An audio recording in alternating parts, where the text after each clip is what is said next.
Hello, this is Howie, and I'm here to help you win with money. In today's episode, from Raw to Slab, we're going to talk about a history of a card. So, for the first one, let's go and figure out which card we're going to look at. This is the quick summary. It's these two cards. They get printed. I got it through eBay. Got one card, or actually the Hannoon, I got two cards for $7, and I got the Espeon Prime for $3. Then I end up grading it. Those are the certs, and you see the scores. So I'm quite happy with that. Now for the deeper dive. Let's go into the details. How I got the card. I ordered these things from eBay. You can see on one picture, you can get two Hannoon Primes for $7.27.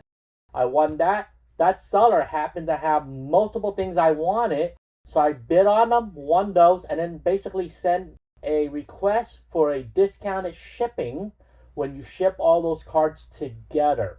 And you can see I have other stuff that I want to make future videos on, but for today we're going to just talk about the Houndoom and the Espeon Prime. And the biggest factor is, we all know eBay, you're not going to get super clean, near mint, perfectly centered cards. People often sell their leftovers or cards that can't grade well because they have already took the best cards for themselves and they sell the rest off. After that, the card went into a storage, typical 2-row cardboard that you can buy, and it stayed there for years. Then later, I finally moved it into a penny sleeve and semi-rigid card holder. And the reason why was I got back into investing into cardboard, and I actually started to enjoy it. I went through my old cards, scanned them in, tried to understand which one had value, and noticed that some of these old cards that I have, sat along with my boat cards, were in pretty good condition. I didn't play with these cards. They were not in a playable deck that I had. So these cards just sat in storage right next to the rest of the boat. And then this year I decided I couldn't even send cards to grade with PSA or with tag because they shut down the value. But Premier Card Grading was open for business. They had a express service that was normally $50, but you can use the discount code Express20, and that's what I end up doing.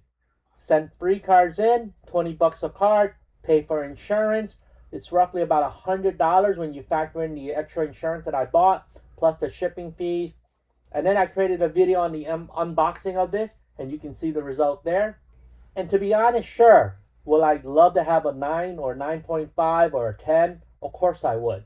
But realistically, where I source these cards from matters. When you get them randomly, you're not going to get the best center cards. You're not going to get the best of the litter, right? If I pulled them myself, maybe it would have been possible. These cards are about $240 raw. And because there's no market for these slabs, let's just assume I'm going to use the PSA standard and then lower it by, let's say, 1 grade or half a grade down. I held these things for 14 years. I bought the cards for $10. But if you want to include the grading costs into the cost basis, then it's about $110 all in. If you figure out the raw value, it's about $720 for these cards. Over the 14 years, that means I made 554%, or about 14% CAGR, which is compounded annual growth rate. However, if you use a PSA equivalent of the slab value, that puts it closer to about $1,700, about 1,400% return, or about 21% CAGR. Regardless of how you view it, it means it was a very, very good investment, even when you include the all-in cost with the grading, shipping, and everything else, to get a 14% rate of return a year over year over year, or even a 21% return over year over year over year, means I outperformed the stock market. So this video is not about how I took $5 or $10 and turned it into the million, because that did not happen. I don't have a rookie Michael Jordan card, or I don't have a card that's a 101. This story is more about the average person. You could have bought these cards. Hundreds of people could have bought these cards years ago. In fact, there's always been opportunity for people to buy cards that are undervalued, that no one wanted it, and then years later, maybe becomes something valuable. I didn't buy these cards for an investment. In fact, that's why they sat unprotected. I never graded cards until this year. I only had 2 slabs my whole life, and one of them came in a GameStop Power Pack. The other one I traded for some sealed product for. And grading is important, not for the value, but to protect your assets. Cards can get damaged accidentally. So you want to slab them up, protect the ones that are valuable. This is a quick summary again.